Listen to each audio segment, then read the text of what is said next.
پھر خدا تعالیٰ کی فعلی شہادت آپ کے سامنے ہے. دیکھیں صدی گزر گئی جس صدی کے سر پر یہ پروپیگنڈے کیے جا رہے تھے، لیکن کوئی مجدد ظاہر نہیں ہوا. دوسری صدی شروع ہو گئی اور اس کے 13 سال گزر چکے ہیں اور 14ویں میں داخل ہو رہے ہیں، لیکن خلافت احمدیہ سے باہر کوئی مجدد ظاہر نہیں ہوا. بس خدا کی اس گواہی میں ہمیشہ کے لیے ان لوگوں کے پروپیگنڈے کو جھٹلا دیا ہے جو کہا کرتے تھے کہ اب خلافت کے آخری سانس ہیں اور تجدید کے دن آ رہے ہیں، کسی مجدد کی تلاش کرو.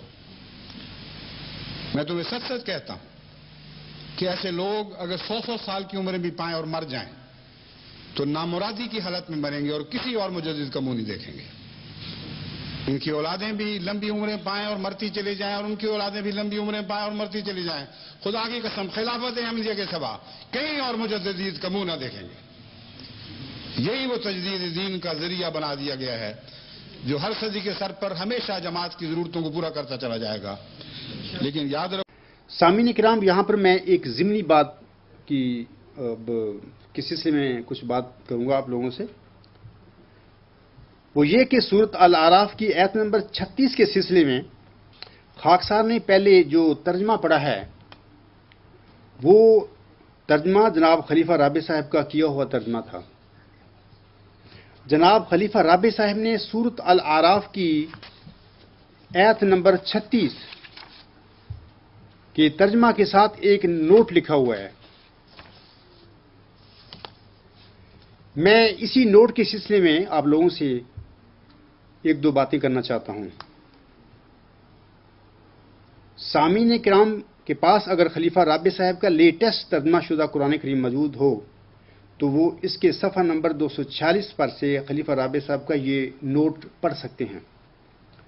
اگر کسی سامع کے پاس جناب خلیفہ رابع صاحب کا ترجمہ شدہ قرآن کریم نہ ہو تو وہ قادیانی جماعت کی آفیشیل ویب سائٹ الاسلام پر جا کر جناب خلیفہ رابع صاحب کی ترجمہ شدہ قرآن کریم کے صفحہ نمبر 246 پر سے یہ نوٹ پڑھ سکتے ہیں. میں اب یہ نوٹ پڑھتا ہوں. خلیفہ رابع صاحب سورۃ الاعراف کی آیت نمبر 36 کے سلسلے میں لکھے گئے اپنے اس نوٹ میں فرماتے ہیں. پہلے تو میں آپ لوگوں کو سورۃ الاعراف کی آیت نمبر 36 جو ہے اس کا میں ترجمہ پڑھ کر سناتا ہوں. اس آیت میں اللہ تعالیٰ فرماتا ہے، اے ابنائے آدم، اگر تمہارے پاس تم میں سے رسول آئیں جو تم پر میری آیات پڑھتے ہوں تو جو بھی تقوی اختیار کرے اور اصلاح کرے تو ان لوگوں پر کوئی خوف نہیں ہوگا اور وہ غمگین نہیں ہوں گے. یہ ترجمہ جناب خلیفہ رابع صاحب کا ہے اور اس ترجمے کے ساتھ ایکسٹرا وہ ایک نوٹ لکھتے ہیں. وہ نوٹ سنیے، میں پڑھتا ہوں. وہ فرماتے ہیں، یہ بنی آدم کو عمومی خطاب ہے کہ جب بھی ان کے پاس کوئی رسول آئیں اور اللہ کی آیات ان کو پڑھ کر سنائیں تو وہ ان سے روح گردانی نہ کریں. اب اپنے نوٹ میں تو خلیفہ رابع صاحب اسی آیت کے سلسلے میں یہ فرما رہے ہیں کہ جب اللہ تعالیٰ کسی رسول کو بھیجے تو لوگوں کو ان رسولوں سے روگردانی نہیں کرنی چاہیے.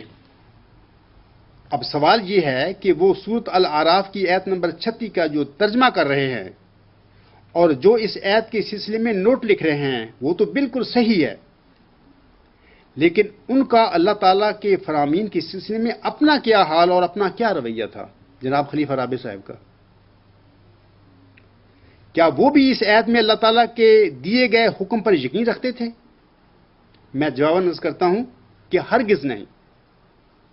سامعین کرام، اور اس کا ثبوت یہ ہے کہ خاکسار نے قرآن کریم حضرت مہدی و مسیح موعود علیہ السلام کے الہامات اور آپ کی تحریروں کے ساتھ مزین کر کے اپنا ماؤ ذکی غلام مسیح الزماں یعنی مسلم موعود ہونے کا مدلل دعویٰ اپریل 1993 میں ان کے آگے رکھا تھا، جن کا یہ ترجمہ ہے میں پڑھا ہے اور جن کا میں نوٹ بھی پڑھا ہے. یعنی قرآن کریم اور حضرت مہدی و مسیح موعود پر نازل ہونے والا الہامی کلام اور حضور اسلام جس کی یہ جماعت ہے، جس کے یہ خلیفے ہیں، ان کی اپنی عبارت حوالہ جات کے ساتھ مزین کر کے میں نے اپنے دعویٰ اپریل 1993 کے شروع میں مدلل دعویٰ خلیفہ رابع صاحب کے آگے رکھا تھا. اگر خلیفہ رابع صاحب کے اندر، دیکھو میں مجبور ہوں، میں کیا کروں، اس کے علاوہ کوئی بات میں کچھ کہہ ہی نہیں سکتا، اگر خلیفہ رابع صاحب کے اندر ذرا بھر بھی تقویٰ ہوتا، اور میں نے جب یہ رکھا تھا دعویٰ، اے میرے سید، اے میرے آقا، میرے جو دعوے سے پہلے اوپن ہونے کے سے پہلے وہ جو میرے 3 خطوط ہیں، آپ لوگ پڑھیں ویب سائٹ پہ، وہ تینوں خطوط جو غلام مسیح الزمان کتاب ہے اس میں بھی وہ شامل ہیں، آپ وہاں پہ میری تحریروں کو پڑھیں، میرے خطوط کو پڑھیں، جگہ جگہ آپ پر یہ دیکھ.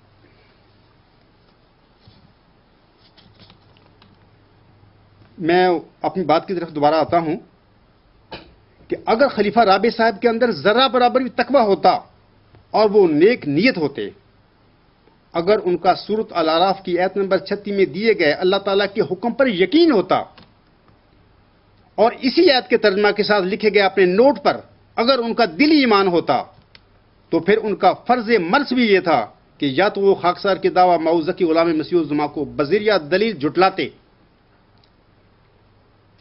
اور یا پھر خاکسار کے موعظہ غلام مسیح الزمان ہونے کے سچے دعویٰ کو قبول بھی فرماتے اور اس کا جماعت احمدیہ میں اعلان بھی کرتے، اور احمدیوں کو بتاتے کہ اللہ تعالیٰ نے حتبانی جماعت علیہ السلام کو 20 فروری 1886 کی الہامی پیشگوئی میں جس ذکی غلام کی بشارت دی تھی، وہ موعظہ غلام جماعت احمدیہ میں اپنی نشانیوں کے ساتھ نزول فرما چکا ہے. لیکن برخلاف اس کے جناب خلیفہ رابع صاحب خلافت کی گدی پر بیٹھ کر اس عجز کے خلاف سیاستیں اور سازشیں کرتے رہے. میں ثابت کر کے دیتا ہوں آپ لوگوں کے آگے، یہ سب سیاستیں اور سازشیں تھیں، اور آج ثبوت ہے میرے پاس ان کا. حضرت مہدی و مسیح موسم کا موعظہ غلام اپنے مدلل اور قطعی دعوے کے ساتھ ان کے آگے کھڑا تھا، لیکن انہوں نے الہی رضا کے برخلاف مغلیہ خاندان میں سے اپنا جانشین ڈھونڈنا شروع کر دیا. یہ سچی باتیں ہیں. کیا یہ خلیفہ رابع صاحب کا تقویٰ تھا؟ کیا یہ خلیفہ رابع صاحب کا سورۃ الاعراف کی آیت نمبر 36 میں دیے گئے اللہ تعالیٰ کے حکم کی فرما برداری تھی یا کہ نافرمانی تھی؟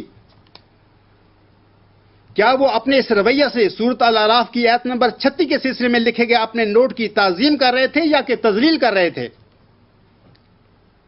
اس قسم کے لوگ جن کے اپنے قول اور فعل میں اتنا تضاد ہو، کیا ایسے لوگوں کو خدا تعالیٰ خلیفے بنایا کرتا ہے؟ ہرگز نہیں. مہدی و مسیح موسم کا موعظہ غلام اپنے مدلل اور قطعی دعوے کے ساتھ ان کے آگے کھڑا تھا، لیکن انہوں نے الہی رضا کے برخلاف مغلیہ خاندان میں سے اپنا جانشین ڈھونڈنا شروع کر دیا. یہ سچی باتیں ہیں. کیا یہ خلیفہ رابع صاحب کا تقویٰ تھا؟ کیا یہ خلیفہ رابع صاحب کا سورۃ الاعراف کی آیت نمبر 36 میں دیے گئے اللہ تعالیٰ کے حکم کی فرما برداری تھی یا کہ نافرمانی تھی؟ کیا وہ اپنے اس رویہ سے سورۃ الاعراف کی آیت نمبر 36 کے سلسلے میں لکھے گئے اپنے نوٹ کی تعظیم کر رہے تھے یا کہ تذلیل کر رہے تھے؟ اس قسم کے لوگ جن کے اپنے قول اور فعل میں اتنا تضاد ہو، کیا ایسے لوگوں کو خدا تعالیٰ خلیفے بنایا کرتا ہے؟ ہرگز نہیں. مرزا بشیر الدین محمود احمد سے لے کر بلائے دمشق موجودہ سربراہ کے بلائے دمشق بھی، اب یہ میں کہتا ہوں کہ یہ میں نہیں کہہ رہا، ان کو اللہ کہہ رہا تھا. اللہ نے 9 اپریل 1907 کو حضرت بانی جماعت الاسلام پر یہ الہام نازل فرمایا، بلائے دمشق. یہ ایک الگ موضوع ہے، اس پہ بہت تفصیل چاہیے. تو ضمن میں نے آپ کو یہ بات بتائی ہے کہ مرزا بشیر الدین محمود احمد سے لے کر بلائے دمشق کے موجودہ سربراہ تک، ان سب کا احمدیوں کے آگے یہ کہنا کہ خلیفہ خدا بناتا ہے، دنیا مذہب کا سب سے بڑا تاریخی جھوٹ ہے.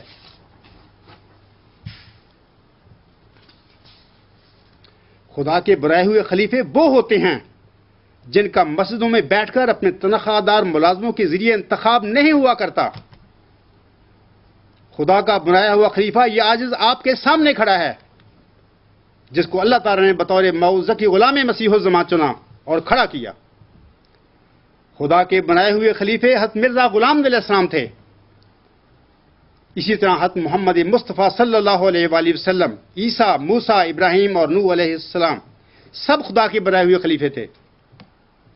ان سب کو ان کی قوموں نے نہیں چنا تھا، اور نہ ہی ان سب کا مسجدوں میں دروازے بند کر کے انتخاب ہوا تھا. بلکہ یہ سب اللہ تعالیٰ کے چنیدہ بندے تھے.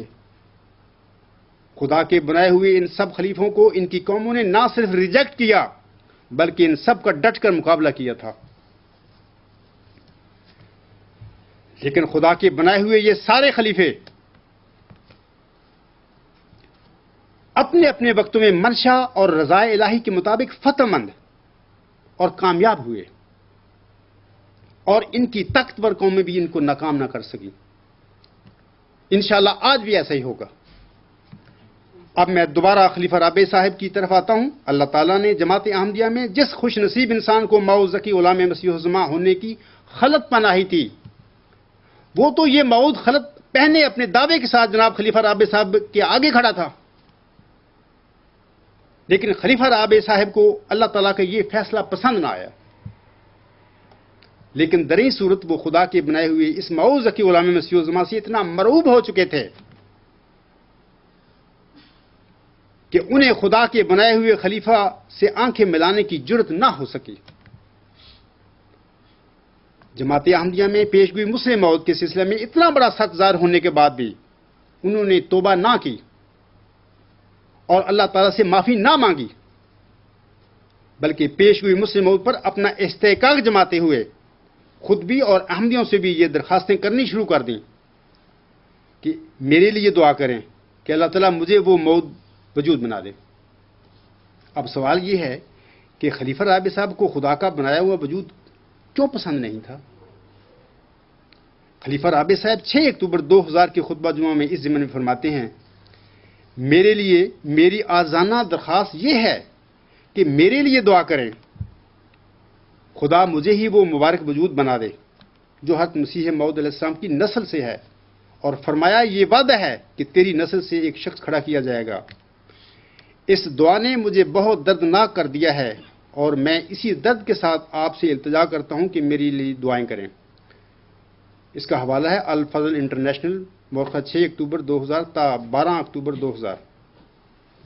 سامعین، پورا نشانات صداقت میں حضرت افضل مسیح موعود علیہ السلام نے ایک وعدہ کا بھی ذکر فرمایا ہے. وہ یہ ہے، تیری برکات کا دوبارہ نور ظاہر کرنے کے لیے تجھ سے ہی اور تیری ہی نسل سے ایک شخص کھڑا کیا جائے گا. میری آجزانہ درخواست یہ ہے، میرے لیے دعا کرے خدا مجھے ہی وہ مبارک وجود بنا دے جو حضرت مسیح موعود کی علیہ السلام کی نسل سے ہے، اور فرمایا یہ وعدہ ہے کہ تیری ہی نسل سے ایک شخص کھڑا کیا جائے گا. اس دعا نے مجھے بہت دردناک کر دیا ہے اور میں اسی درد کے ساتھ آپ سے التجا کرتا ہوں کہ میرے لیے دعائیں کریں. ہر یک صاحب کیا یہ عجیب قادیانی خلیفہ نہیں تھا؟ اور کیا یہ قرآن کریم کا عجیب مترجم نہیں تھا جو نہ صرف قرآن کریم بلکہ اپنے ترجمے کو بھی خاتم میں لانے کے لیے تیار نہیں تھا؟ اور سامعین کرام یہ بھی یاد رکھیں کہ اللہ تعالیٰ نے مئو ذکی غلام کے سلسلہ میں ملہم یعنی حضرت بانی جماعت علیہ السلام سے ایسا کوئی وعدہ نہیں کیا تھا کہ وہ اسے یعنی مئو ذکی غلام مسیح الزماں کو حضور علیہ السلام کی صلح میں سے کھڑا کرے گا. خدا کے بنائے ہوئے یہ عجیب خلیفے تھے کہ پیش گوئی مسلم موعود کے ضمن میں سادہ آمدیوں کے آگے یہ جھوٹ ایک صدی تک جھوٹ بولتے رہے. میرا چیلنج ہے آج بھی اس خطبہ جمعہ میں دے رہا ہوں جماعت احمدیہ کے خلفاء اور علماء کو، تم مئو ذکی غلام مسیح الزماں کا حضور صاحب کی صلح میں سے تخم میں سے پیدا ہونے کا کوئی الہام میرے آگے پیش کرو، میں تم کو منہ مانگا انعام دوں گا. خلیفہ صاحب یہ جو کہہ رہے تھے اپنی دعا میں، میری آجزانہ درخواست یہ ہے کہ میرے لیے دعا کرے خدا مجھے ہی وہ مبارک وجود بنا دے. اب سوال یہ تھا کہ اللہ تعالیٰ نے حضور علیہ السلام کی روحانی ضروریت میں سے جس وجود کو بطور مئو ذکی غلام چنا تھا وہ خلیفہ رابع صاحب کو کیوں قبول نہیں تھا؟ اسی طرح وہ کہتے ہیں کہ اس دعا نے مجھے بہت دردناک بنا دیا ہے. سامعین کرام، امر واقعہ یہ تھا کہ دعا نے انہیں دردناک نہیں بنایا تھا، بلکہ جس موذکی غلام کو ان کے والد جناب مرزا بشیر الدین محمود احمد نے گمنامی کے اندھے کنویں میں پھینک کر اس سے متعلقہ الہامی پیشگوئی پر اپنا قبضہ جمایا تھا، وہ ماؤد یوسف، وہ ماؤد مسلح خلیفہ رابع صاحب کے آگے کھڑا تھا، اور خلیفہ رابع صاحب اب شرمندگی اور خوف نے، اور خلیفہ رابع صاحب کو شرمندگی اور خوف نے صاحب درد ناک بنا دیا تھا، اور وہ سوچ رہے تھے کہ اب کیا بنے گا۔ یہ بات تھی دردناک کی، ان کے رونے کی۔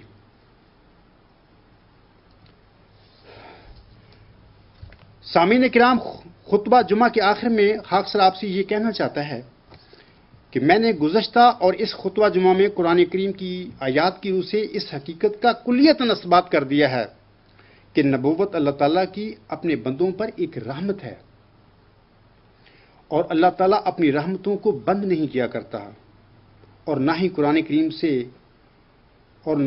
کریم میں سے ان رحمتوں کا بند ہونا ثابت ہوتا ہے۔